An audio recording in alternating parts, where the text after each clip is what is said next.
पौराणिक काल में एक थी लड़की, नाम था वृंदा। राक्षस कुल में उसका जन्म हुआ था।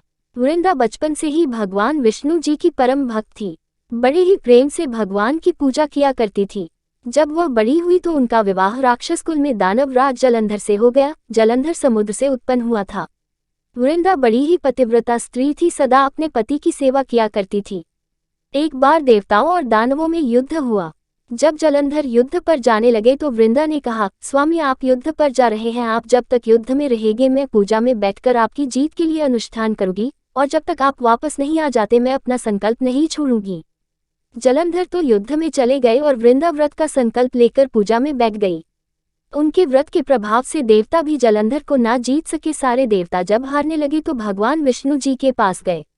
सबने भगवान से प्रार्थना की तो भगवान कहने लगे कि वृंदा मेरी परम भक्त है, मैं उसके साथ छल नहीं कर सकता। पर देवता बोले, भगवान दूसरा कोई उपाय भी तो नहीं है, अब आप ही हमारी मदद कर सकते हैं। भगवान ने जलंधर का ही रूप रखा और वृंदा के महल में पहुंच गए। जैसे ही वृंदा ने अपने पति को देखा, वे तुरंत पूजा में से उठ गई और उनके चरण छू लिए। जैसे ही उनका संकल्प टूटा, युद्ध में देवताओं ने जलंधर को मार दिया और उसका सिर काटकर अलग कर दिया। उनका सिर वृंदा के महल में गिरा। जब वृंदा ने देखा कि मेरे पति का सिर तो कटा पड़ा है, तो फिर ये जो मेरे सामने खड़े हैं ये कौन है? उन्होंने पूछा, आप कौन है जिसका स्पर्श मैंने किया? तब भगवान अपने रूप में आ गए, पर वे कुछ न बोल सके। वृंदा सारी बात समझ गई। उन्होंने भगवान को श्राप दे दिया, आप पत्थर के हो जाओ। भगवान तुम पत्थर के हो गए। सभी देवता हाहाकार करने लगे। लक्ष्मी जी रोने लगी और प्रार्थना करने लगी। तब वृंदा जी ने भगवान को वापस वैसा ही कर दिया और अपने पति का सिर लेकर वे सती हो गई। उनकी राख से एक पौधा निकला।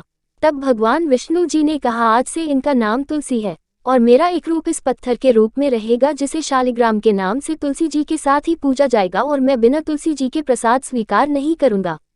तब से तुलसी जी की पूजा सभी करने लगे और तुलसी जी का विवाह शालिग्राम जी के साथ कार्तिक मास में किया जाता है। देवउठनी एकादशी के दिन इसे तुलसी विवाह के रूप में मनाया जाता है।